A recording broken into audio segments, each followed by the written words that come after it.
सर्वांना नमस्कार. स्वागत आहे आपलं मराठी चातुर्य कथा या यूट्यूब चॅनलवर. चला तर वळूया आपल्या स्टोरीकडे, जिचं नाव आहे चांदमातला, एपिसोड 125. चंद्राने शशी आणि अभिजितची काळजी वाटली म्हणून तिच्या मनातच देवाला कौल लावून नवस बोलून दोघांच्याही नावानं 2 दिवे लावले. शशीचा दिवा थोडासा विझायला लागला तसा चंद्रानं दोन्ही बाजूने तिचा हात पकडला आणि तो दिवा पुन्हा पूर्वीसारखा शांत पेटायला लागला. आणि चंद्राच्या डोळ्यात काळजीचे ढग दाटून आले आणि तो कुठे गेला सांगून गेला नाही आणि एकटा का गेला असं तिला वाटायला लागलं. मी सोबत असते तर किती बरं झालं असतं असं तिला वाटत होतं. मग रवी शेठने हातावर हात ठेवून न बसता हालचाली सुरू केल्या आणि त्यांची माणसं कामाला लावली. अख्खी मुंबई पालथी घालायची त्यासाठी एक टीम पाठवली आणि पुण्याच्या दिशेनं सुद्धा त्यांची काही माणसं पाठवली आणि आता स्वतः रवी शेठ सुद्धा एका गाडीत बसून पुण्याच्या दिशेने निघाले.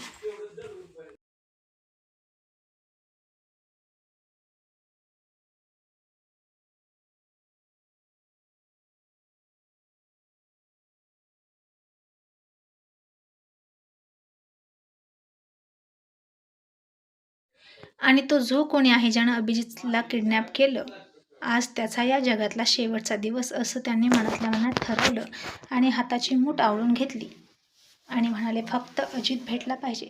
त्याच्याशी एकदा चर्चा झाली असती म्हणजे मला पुढचं काहीतरी ठरवता आलं असतं. पण हा सुद्धा असा का विचार न करता गेला कुणास ठाऊक.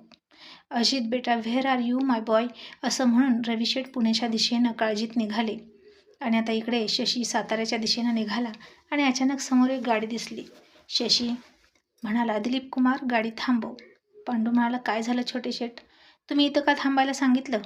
शशी म्हणाला, ती गाडी बघ, मी आलोच, असं म्हणून त्यानं गाडीतून उडी टाकली आणि त्या गाडीजवळ गेला. सिगारेट पेटवली आणि त्या सिगारेटचा एक एक कश घेत तो त्या गाडीला निहाळत होता आणि पुन्हा गाडीमध्ये तशाच गुटख्याच्या पुड्यात चावून फेकलेल्या त्याला दिसल्या. आणि नक्कीच ही गाडी त्याचीच आहे, उस्मानची, हे त्यानं ओळखलं. पांडू आणि इतर मुलं शशीजवळ आली होती आणि म्हणाले, काय झालं छोटे शेठ, अहो चला की, ते जास्त लांब जाण्याच्या आधी आपल्याला गाठलं पाहिजे त्यांना. आणि शशी सिगारेटचा धूर सोडत म्हणाला, दिलीप कुमार, आता आपल्याला जास्त पळायची गरज नाही, कारण तो इथेच आहे, साताऱ्यात. हे बघ, हीच गाडी आहे त्याची, याच्यात सुद्धा तशाच गुटख्याच्या पुड्या आहेत.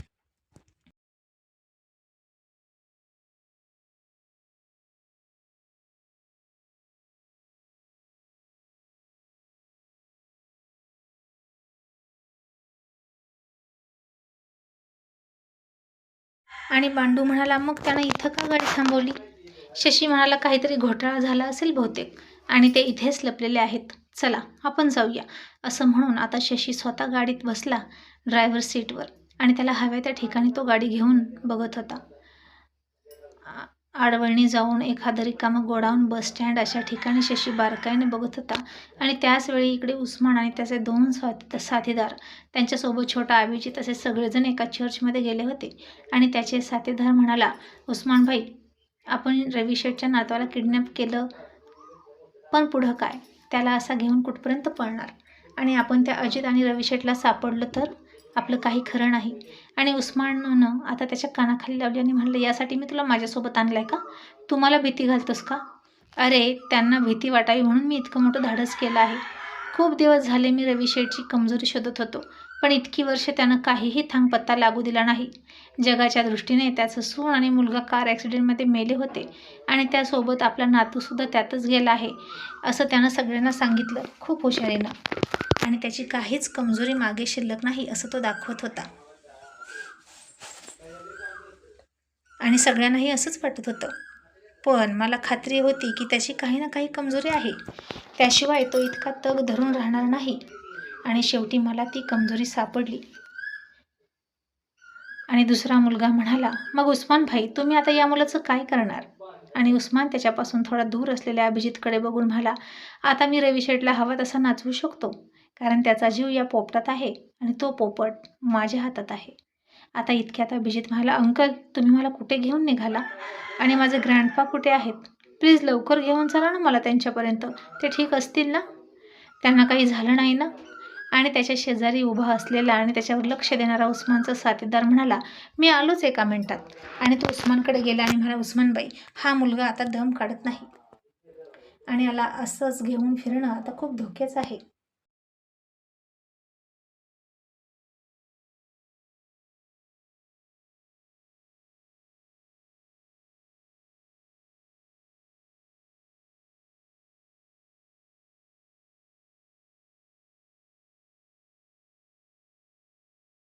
उस्मान म्हणाला, बरं बघूया काय ते. आणि तो माणूस म्हणाला, तो त्याच्या आजोबांकडे जाण्याचा हट्ट करतोय. आणि उस्मान म्हणाला, काय करणार, त्याला गोड बोलून थांबव आणि त्याला म्हणावं आपण त्याच्या आजोबांकडेच निघालोय. त्याला जास्त बोलू देऊ नका, नाहीतर कुणी बघितलं तर संशय येईल की आपण त्याला किडनॅप केले. त्याला खायला प्यायला द्या आणि कुणालाही संशय येता कामा नये की आपण त्याला उचललं आहे. तो आपल्यासोबत खुश आहे असं दिसलं पाहिजे, फक्त मुंबईला जाईपर्यंत. आणि मुंबईला आपण आताच नाही जाणार, 8-15 दिवसांनी जाणार आहोत, सगळं वातावरण शांत झाल्यावर. पण ही साडी गाडी मध्येच बंद पडली. मग तो साथीदार गेला आणि अभिजितला म्हणाला, बेटा तुला खायला काही हवं का. आणि अभिजित रडकुंडीला येऊन म्हणायचा, no, I want my grandpa, मला माझे आजोबा हवेत, कधी येणार आमचं घर, असं म्हणून तो दंगा घालायला लागला.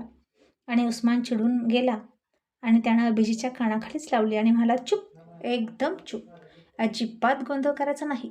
आणि घाबरलेला अभिजित गप्प बसला. आणि हे बॅड अंकल आहे तसं त्याला वाटलं. त्या लहान मुलाला तर हेही माहीत नव्हतं की त्याला इथं का आणलं आहे, आपल्या आजोबांचा धंदा काय आहे, त्याचे किती दुश्मन आहेत, या सगळ्या गोष्टीपासून तो बेखबर होता. पण शिक्षा त्यालाच मिळत होती, रवी शेठचा नातू असल्याची. आणि उस्मान म्हणाला त्याच्या साथीदारांना, एखाद्या गाडीची सोय होते का बघा, आणि आपण आपली गाडी दुरुस्त होते का तेही बघा, आणि इथून आपल्याला पटकन पुढं निघायला पाहिजे. या चर्चमध्ये जास्त वेळ थांबून चालणार नाही, कारण इथे लोक येतील. उजाडाच्या आत आपण इथून निघालं पाहिजे. आणि मग त्याचा एक साथीदार गॅरेज शोधायला गेला आणि दुसरा साथीदार दुसरी गाडी मिळते का ते शोधायला गेला. आणि अभिजित, उस्मान आणि आणखीन एक त्याचा साथीदार तिथेच चर्चमध्ये थांबले.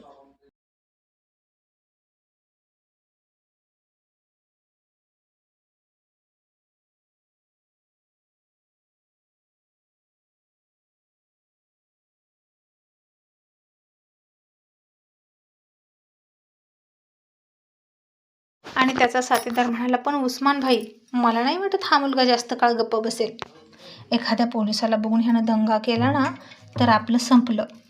आणि उस्मान म्हणाला, मग त्याचं तोंड कायमचं बंद कसं करायचं, तिथेच गळा आवळायचा रुमालानं. त्याचा कोवळा जीव आहे जायला असा किती वेळ लागतो. आणि आता थोड्याच वेळात चर्चचं गेट वाजलं तसा उस्मान घाबरला आणि अभिजितला घेऊन त्याच्या साथीदाराला लप असं म्हणाला. आणि उस्माननं बघायला सुरुवात केली की कोण आला आहे. आणि त्यानं हातात पिस्तूल घेतली, पण समोरून त्याला पांढरे कपडे घातलेले फादर येताना दिसले आणि उस्मानने पिस्तूल खाली ठेवलं. मग फादर आले, त्यांनी त्यांची कामं सुरू केली आणि त्यांच्या पाठीमागून पुन्हा गेट वाजलं. पुन्हा उस्माननं बघितलं तर साफसफाई करणारे कर्मचारी हातात झाडू सुपली घेऊन आले होते आणि त्यांनी चर्चच्या चारही बाजूनं साफसफाई करायला सुरुवात केली. त्यामुळे उस्मान रिलॅक्स झाला. आता ते सफाई करणारे खाली वाकून सफाई करता करता इकडे तिकडे नजर टाकत होते बारकाईनं. आणि ते फादरसुद्धा त्यांची पूजा करता करता इकडे तिकडे बघत होते. आणि ते सगळे दुसरे तिसरे कोणीही नसून शशी आणि त्याचे साथीदार होते. त्यांना कळलं होतं की आता उस्मान अभिजितला घेऊन इथेच थांबला आहे. आणि अभिजितला मात्र कळत होतं की आपल्याला याने जबरदस्ती पकडून आणलं आहे. आणि त्यानं फादरला बघून फादर फादर अशी हाक मारली. तसं शशीनं तिकडं बघितलं आणि उस्मानने त्याचं तोंड दाबलं. आणि शशी फादरच्या आवाजात म्हणाला, कोण आहे तिकडे, हा आवाज कोणाचा आहे. आणि उस्मानचा साथीदार बाहेर आला आणि त्यानं पिस्तूलच काढलं. इतक्यात उस्मानसुद्धा अभिजितला पकडून बाहेर आला. आणि शशीनं अभिजितला सुखरूप बघितलं आणि त्याचा जीवात जीव आला.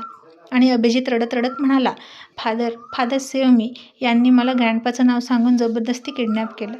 आणि उस्मानने अभिजितच्या आणखीन एक कानाखाली लावली आणि म्हणाला, आवाज बंद कर रे, येथे तुला कोणी सोडवणार नाही. तुला काय वाटलं हा फादर तुला सोडवेल का, याला काय येतं, असं म्हणून उस्मानने सुद्धा बंदूक काढली. आणि त्याला वाटलं आता आपल्याकडे बंदूक आहेत आणि हे शांतीचा संदेश देणारे निशस्त्र फादर, त्यांच्याकडे कुठे काय असणार तेव्हा, ते निशस्त्र असतील, त्यामुळे आपलं सगळं चालणार आणि आपण या फादरला धमकी देऊन इथून गुपचूप निघून जाऊ शकतो. ते घंटा काही करू शकत नाहीत आपलं. आणि आता उस्मानच्या साथीदाराने शशीवर सुद्धा बंदूक रोखली आणि हसून म्हणाला, हे फादर, तुझं तुझं काम करायचं, इकडे लक्ष नाही द्यायचं. आणि आता इथं कुणाला येऊ पण द्यायचं नाही जोपर्यंत आम्ही इथे आहेत तोपर्यंत, नाहीतर या चर्चच्या आतच तुझा मुर्दा पाडून तुला जमिनीत गाडू. आणि अभिजितला उद्देशून तो मस्तीत हसत म्हणाला, आणि काय रे फादर, फादर काय करतोस? फादर म्हणजे काय असतं? उस्मानभाई, आपण तर हे असलं पहिल्यांदाच ऐकतोय, असं म्हणून हसत होता. आणि आता मात्र शशीला राग आला आणि त्याच्या डोळ्यात अंगार पेटले आणि त्यानं शिट्टी मारली. तसे पांडू आणि त्याच्या साथीदाराने झाडू फेकून दिले आणि पिस्तूल घेऊन चर्चमध्ये शिरले. आणि शशीनं सुद्धा आता त्याच्याकडे रागात बघितलं आणि म्हणाला, इंग्लिश नाही पण हिंदीमध्ये तर तुला चांगलंच समजत असेल तर ऐक, फादर को हिंदी में बाप बोलते हैं और तुम्हारा बाप तुम्हारे सामने खडा है. असं म्हणून शशीनं पिस्तूल काढलं आणि त्याला काही काळाच्या आत त्याच्या कपाळावर 2 भुवयांच्या मधोमध एक गोळी झाडली. आणि उस्मानचा साथीदार दुसऱ्या क्षणाला धाडखन खाली कोसळला. तसा छोटा अभिजित घाबरला आणि उस्मानने शशीवर पिस्तूल रोखलं. आणि शशीच्या डोळ्यातली जरब आणि अंगार बघूनच तो भगडीत झाला.